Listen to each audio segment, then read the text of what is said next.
Mga kaibigan, handa na ba kayong sumama sa isang gabi ng lagim at misteryo sa gitna ng kumikinang na syudad ng BGC? Sa condo unit na puno ng tawanan at kwentong nakakapangilabot, may mga aninong gumagalaw at mga lihim na mabubunyag. Ihanda ang sarili sa kwento ni Clarice, isang kwentong magdadala sa atin sa dulo ng ating mga upuan kung saan ang katotohanan at kasinungalingan ay maghahalo. Huwag palampasin ang bawat segundo dahil sa bawat paghinga may misteryong unti-unting mabubunyag at baka hindi mo nagustuhin pang mag-isa. Pagkatapos nito,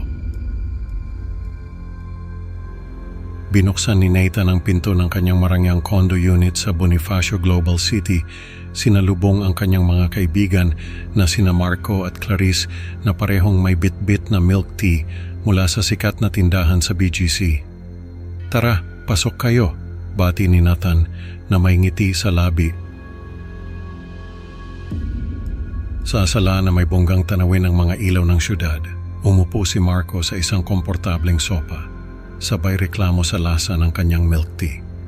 Ang tamis naman nito, parang hindi tama yung mix. Aniya, nakunot ang noo. Si Clarice naman, na nakaupo sa tabi niya, ay nagpahayag ng pagkadismaya sa nalalapit na pagbubukas ng klase. "Hi, back to reality na naman tayo," sabi niya na may halong pag-aalala. Nakatayo si Nathan sa harap ng bintana, pinagmamasdan ang mga kumikislap na gusali ng BGC. "Alam nyo, ang saya lang isipin na dito sa universidad natin nabuo yung pagkakaibigan natin," sabi niya na may ngiti sa labi. Nagtawanan sila habang nagkukwentuhan ng mga nakakatakot na istorya mula sa kanilang mga pamilya na may halong nostalgia at kaba. Ang malamlam na ilaw mula sa lampara ay nagbibigay ng isang kakaibang ambiyanse sa kwarto na parang may sariling buhay ang mga anino sa paligid. Habang lumalalim ang gabi at ang mga ilaw ng kondo ay unti-unting nagdidilim, pinuksan ni Nathan ang isang modernong lampara na nagbigay ng malamlam na liwanag na lalo pang nagdagdag ng misteryo sa paligid. "Mas okay to para mas feel yung kwentuhan," sabi ni Nathan na may halong excitement sa kanyang boses. Nagkasundo silang itabi muna ang kanilang mga smartphone sa isang lalagyan para walang istorbo. Game, suhestyon ni Clarice. Tumango sina Nathan at Marco na parehong may halong excitement at kaba sa kanilang mga mata. "Game," sabay-sabay nilang sabi. Nagsimula nang magkwento si Clarice, ang bawat salita niya ay tila nagpapakilabot sa kanilang balat. Ang mga anino sa paligid ay tila sumasayaw sa ritmo ng kanyang boses na nagbibigay ng mas malalim na takot sa kanilang mga puso. "Handa na ba kayo sa kwento ko?" tanong ni Clarice na may ngiting hindi maipaliwanag. Ano kaya ang kwento ni Clarice at bakit tila may kakaiba sa ngiti niya? Ang misteryo ay lalong lumalim habang ang gabi ay nagiging mas madilim. Sinimulan ni Clarice ang kwento tungkol kay Amara, isang dalagang namatay sa isang trahedya malapit sa Intramuros. Habang ang mga mata ni Nathan at Marco ay puno ng takot at pagtataka. Sa Intramuros, may isang dalaga, si Amara, na namatay sa isang malagim na pangyayari. Panimula ni Clarice. Ang bawat salita ay bumibitaw ng misteryo at sindak. Hindi lang basta trahedya ang nangyari sa kanya, may mas malalim pa siyang pinasok na mundo. Isang ritual para maging demonyo.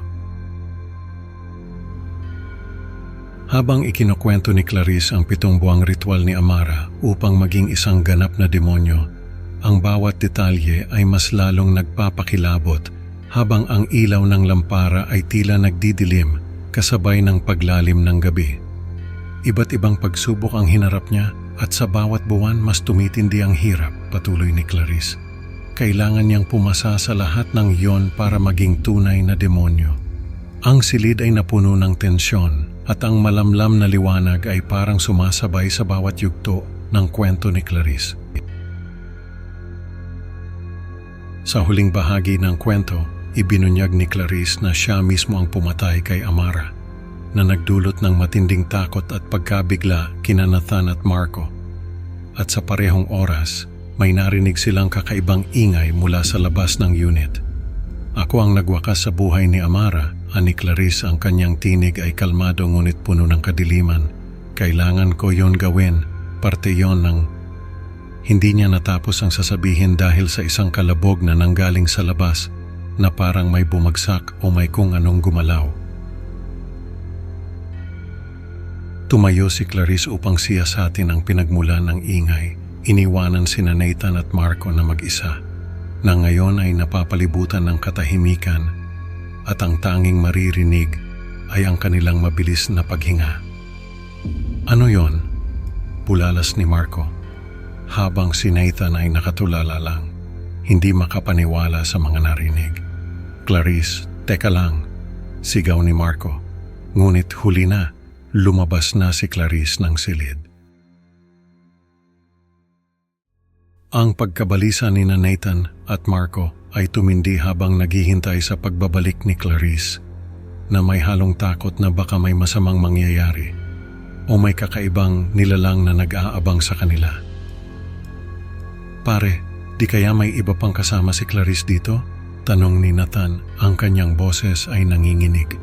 Ewan ko, pero ang weird ng lahat ng to, sagot ni Marco. Ang kanyang mga mata ay nagmamasid sa paligid, naghahanap ng anumang senyales ng panganib. Ang bawat segundo ng paghihintay ay parang oras sa kanilang pakiramdam. Ano nga ba ang naghihintay sa kanila sa dilim ng gabi? Pagbalik ni Clarice sa sala, parang walang anumang kakaiba. Guys, anong nangyari? Bakit parang may tensyon dito?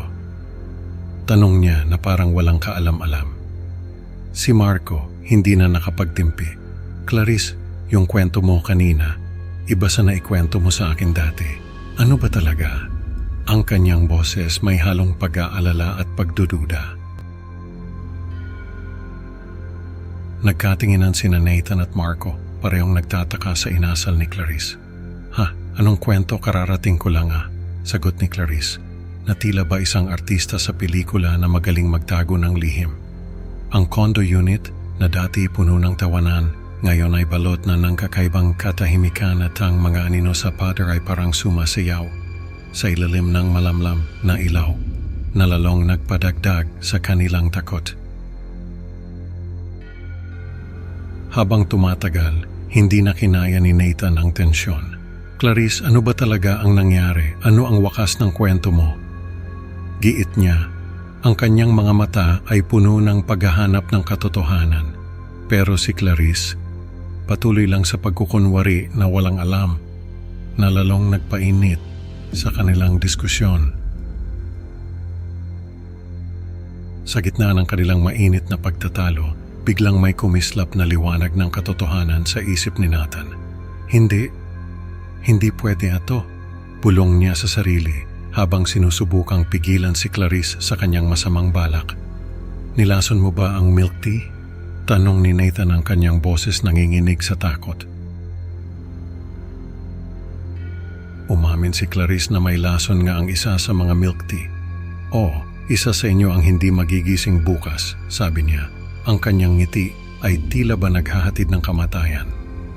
Ang mga dahon sa labas ay nagkakaluskos na parang may hindi nakikitang panganib na papalapit sa kanila. At doon nagtapos ang kanilang gabi sa isang nakakakilabot na tunog ng mga dahong nagkakaluskos sa likuran ni Clarice. Isang anino nagbabadyang lumitaw mula sa kadiliman na tila ba may dala itong mas malaking panganib kaysa sa kanilang inaakala. Ano kaya ang mangyayari sa susunod na kabanata ng kanilang nakakatakot na gabi? Sa kwentong ito, natutunan natin na ang tunay na lagim ay nasa mga taong akala mo'y kakampi. Salamat sa pakikinig, mga ka-creepy. Huwag kalimutang mag-like at mag-subscribe sa Creepy Pinoy Stories para sa mas marami pang nakakatakot na kwento. Excited na akong makasama kayo ulit sa susunod na upload.